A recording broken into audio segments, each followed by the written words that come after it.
नमस्कार। स्वागत है आपका एक बार और मेरे इस चैनल पे। मैं हूं ब्रजरंजन, एडवोकेट एंड लीगल कंसल्टेंट। आप सभी लोग कैसे हैं? आशा करता हूं सभी लोग खुशी से होंगे और कुशल मंगल से होंगे।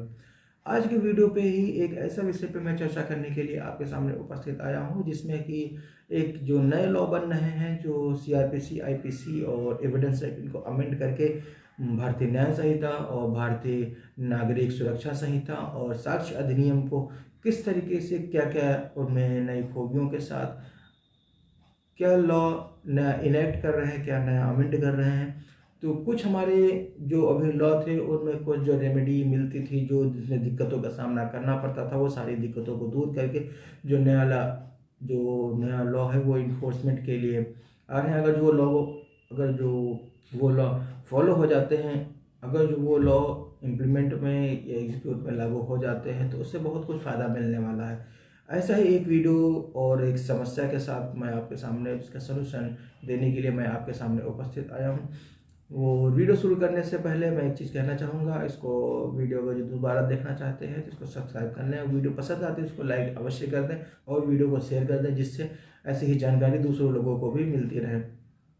आज का एक प्रश्न है, जैसा कि हमारे एक व्यूवर ने जो हमसे पूछा है कि उसमें क्या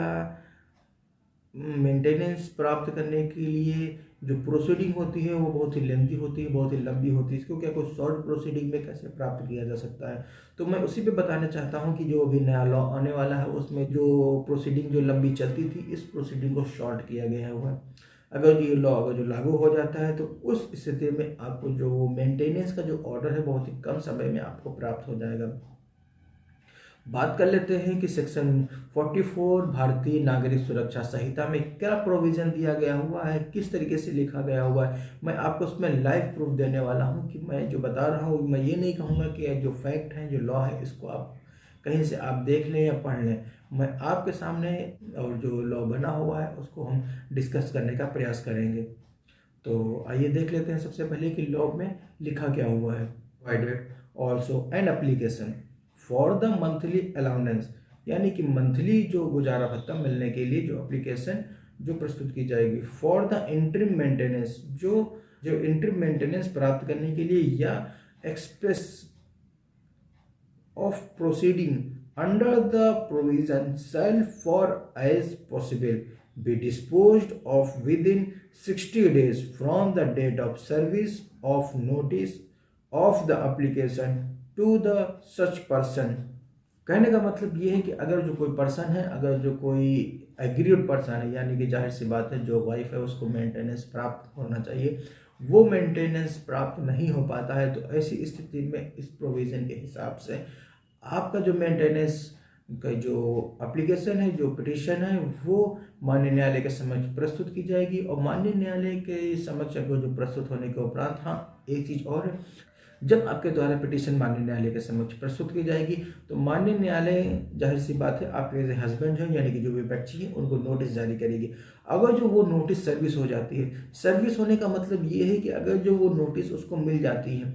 कोर्ट ये देखती है कि हाँ उसको जानकारी हो जाए कि आपके द्वारा मुकदमा उसके विरुद्ध प्रस्तुत किया जाता है। ऐसी रिपोर्ट आपकी जो पत्रावली है, जो आपकी फाइल में अटैच हो जाती है, अटैच होने के उपरांत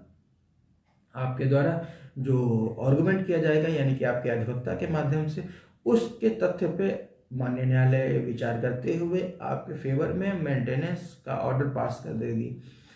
और इसके अतिरिक्त अगर जो क्वेरी होंगी, कोई अगर जो ऑब्जेक्शन आपके हस्बैंड के द्वारा जो प्रस्तुत किया जाएगा, जाहिर सी बात है कि अगर जो मेंटेनेंस की अगर सर्विस प्रिज्यूम हो गई है, अगर जो वो सेम डे अगर जो अपीयर हो जाते हैं तो मच बेटर है। नहीं भी अपीयर हो पाते हैं तो केवल कोर्ट ये देखेगी कि आपके जो हस्बैंड, जो बच्ची हैं, उनको जानकारी हो जाए कि आपके द्वारा मुकदमा प्रस्तुत किया गया है। अगर जो ये जानकारी प्राप्त कर लेते हैं कि आपके हस्बैंड अगर चाहे तो वो अपना ऑब्जेक्शन उसी दिन फाइल कर सकते हैं, नहीं फाइल करते हैं तो वो बाद में भी फाइल कर सकते हैं। माननीय न्यायालय उनके ऑब्जेक्शन का वेट नहीं करेगी, जैसा कि अभी भी कहीं भी किसी कोर्ट में हमको देखने को मिलता है। प्रैक्टिशनर हो, एडवोकेट होने के नाते जो नई समस्या निकल के आती है कि जरूरी नहीं जो लॉ बना हुआ है कहीं कहीं वो सही तरीके से लागू हो जाता है, कोर्ट कंसीडर कर लेती है। अगर जो किसी जनपद में कोर्ट इस चीज़ को कंसीडर ना करके कि वो ये भी रेमेडी देते हैं कि हम विपक्षी का जो हस्बैंड है उनके भी आपत्ति जो ऑब्जेक्शन है आपके इंटरिम एप्लीकेशन पे वो भी हम रिसीव कर लें, उसके बाद हम कोई ऑर्डर पास करें। लेकिन अगर जो नया लॉ, अगर जो नए जो कानून को जब एग्जीक्यूट में अगर जो लागू होने के लिए आते हैं तो ये सब जो ड्रॉबैक है इनसे थोड़ी मुक्ति मिलेगी, और जो उन पे हस्बैंड पे सर्विस होने के उपरांत ही आपके मेंटेनेंस पे आर्गूमेंट हो सकता है, जिसमें आप आपके पिटीशन पे माननीय न्यायालय मेंटेनेंस का ऑर्डर पास कर देगी। अब ये तो हुई लॉ की बात। अब जान लेते हैं इसको लागू कैसे करेंगे, एग्जीक्यूशन में कैसे लेकर आएंगे, क्योंकि हर चीज़ जो बताने के लिए और उसको अंततः लागू करने के दोनों का प्रोसेस अलग अलग रह पाता है कि अंत में उसको करना क्या चाहिए। एक चीज़ और मैं बताना चाहूँगा कि इसमें अतिरिक्त कौन सी महिला आएगी, कौन सी महिला नहीं आएगी, वो महिला वर्किंग में है यानी कि वो कहीं जॉब कर रही हो, या वो महिला जॉब कहीं नहीं कर रही हो, तो मैं इन सारी चीज़ों पे बिंदु पे मैं डिस्कस नहीं करूँगा, क्योंकि इस पे के लिए डिस्कस करने के लिए हमें पर्याप्त समय जो मिलना चाहिए वो हमें पास इस एक वीडियो में संकलित कर पाना संभव नहीं है। इस कारण हम ये डिस्कस कर लेंगे कि मेंटेनेंस जो 60 दिन यानी कि जो 60 डेज है उसमें मिलने के लिए मिल सकता है, और मिलने के लिए क्या प्रोविज़न जैसा कि मेंशन किया गया हुआ है उसमें कुछ क्या सावधानी बरतनी चाहिए, और सावधानी बरतते हुए आपको जो विद इन टाइम पीरियड में जल्दी से जल्दी आपको मेंटेनेंस प्राप्त हो सके, क्योंकि मेंटेनेंस तभी प्राप्त होगा जब माननीय न्यायालय आदेश पारित करेगी, क्योंकि बिना आदेश पारित के कोई भी व्यक्ति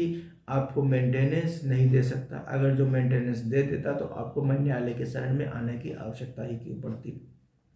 और अगर जो आप माननीय न्यायालय के शरण में आए हैं तो माननीय न्यायालय जब आदेश पारित कर देगी तभी आपके हस्बैंड यानी कि जो विपक्षी हैं वो मेंटेनेंस देने के लिए बाध्य होते हैं। अदरवाइज इसके अतिरिक्त कोई अन्य उपचार नहीं बचता है। तो बात कर लेते हैं कि इसका प्रोसेस क्या होगा, कैसे आप मेंटेनेंस प्राप्त करेंगे कि आपके हस्बैंड के द्वारा कि जो वो मेंटेनेंस देने के लिए बिल्कुल भी तैयार नहीं है। उसमें कई कारण हो सकते हैं, आपको अपने घर से निकाल दे या घर में नहीं भी रहने दें या आप अपना घर छोड़ दें, क्योंकि ज़रूरी नहीं है। दो कारण हो सकते हैं कि हम जो हस्बैंड है वो आपको अपने मर्जी से निकाले, या फिर कुछ ऐसे कारण, कुछ ऐसी परिस्थितियाँ उत्पन्न कर दें जिससे आप स्वयं अपने आप वो जो मैरिटल हाउस उसको छोड़ के कहीं अन्य किसी अन्य स्थान पर आप निवास करने लगे। तो इसके लिए सर्वप्रथम जो जल्दी से जल्दी अगर जो मेंटेनेंस प्राप्त करना चाहते हैं तो उसके लिए सबसे पहले लॉ क्या होगा, लॉ ये फॉलो करना होगा। और प्रोसेस में सबसे पहले ये आएगा कि आपकी जो पिटीशन है, जो प्रार्थना पत्र है, उसको वेल मेंटेन तरीके से जो आपके अनुभवी अधिवक्ता के माध्यम से प्रस्तुत की जाएगी और उन्हीं के द्वारा तैयार की जाएगी, जो माननीय न्यायालय के समक्ष प्रस्तुत की जाएगी। अच्छा हाँ, एक चीज़ और है, माननीय न्यायालय के समय जब आप प्रार्थना पत्र अपने अधिवक्ता के जरिए प्रस्तुत करेंगे तो उस समय आपको भी उपस्थित रहना आवश्यक है, क्योंकि माननीय न्यायालय जो है वो जो स्टेटमेंट रिकॉर्ड करेगी वो आपके द्वारा ही रिकॉर्ड करेगी, क्योंकि जो फैक्ट है, वो कारण है, वो आपके द्वारा ही सत्यापित होते हैं कि जो घटना घटित हुई है वो कितनी सत्य है और किस हद तक उसको सत्य माना जा सकता है। तो इसी के आधार पे जो माननीय न्यायालय के समक्ष आपके अधिवक्ता के द्वारा जो प्रार्थना पत्र प्रस्तुत किया जाएगा उसमें उसको दर्ज होने के उपरांत अगर जो दर्ज हो जाती है तो उसमें आपके जो हस्बैंड हैं उनको नोटिस जाएगा। नोटिस पे अगर जो वो प्रथम बार ही अगर जो उपस्थित हो पाते हैं या हो जाते हैं तो मच बेटर है। अगर जो वो उपस्थित नहीं भी हो पाते हैं तो आपके प्रार्थना पत्र पर उनकी नन प्रेजेंस में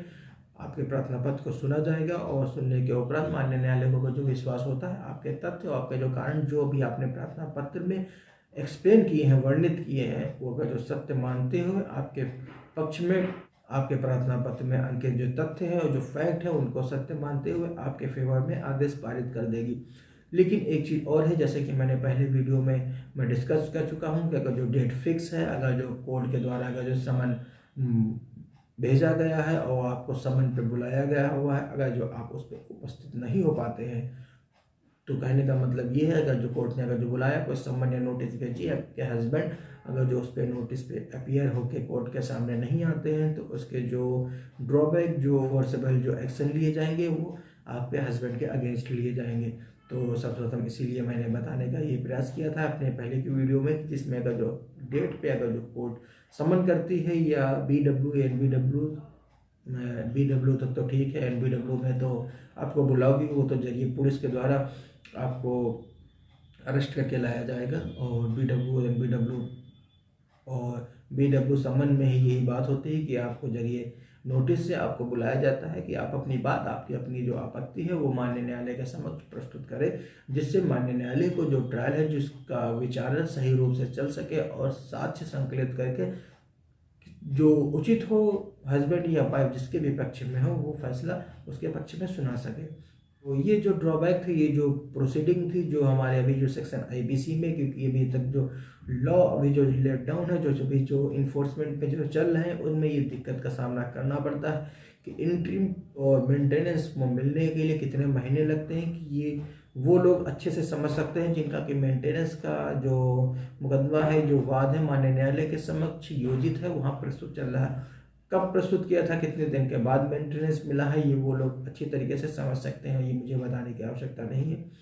और उसके अतिरिक्त अगर ये नए लॉ अगर जो ये इन्फोर्समेंट में अगर जो लागू हो जाते हैं, तो ये समाज की जो दिक्कतें हैं, जो पीड़ित महिलाएं हैं, उनको कोर्ट के चक्कर कम लगाने पड़ेंगे और इसके साथ में वो मेंटेनेंस का ऑर्डर प्राप्त कर लेंगी, जिनसे कि उनका जीवन यापन करने में भी जो दिक्कतों का सामना करना पड़ रहा है, वो दिक्कतें उनको समाप्त होने का छोटा सा प्रयास हमारे जो भारतीय सरकार द्वारा किया जा रहा है। आज का वीडियो इतना ही, यहीं तक है, और मिलते हैं किसी एक और वीडियो में एक नए विषय पर चर्चा करने के लिए। और अगर जो मैं ये कहना चाहूँगा कि अगर जो आपको वीडियो पसंद आती है तो एक लाइक ज़रूर करिएगा, और वीडियो को अंत तक देखने के लिए प्रेम पूर्वक धन्यवाद। जय हिंद।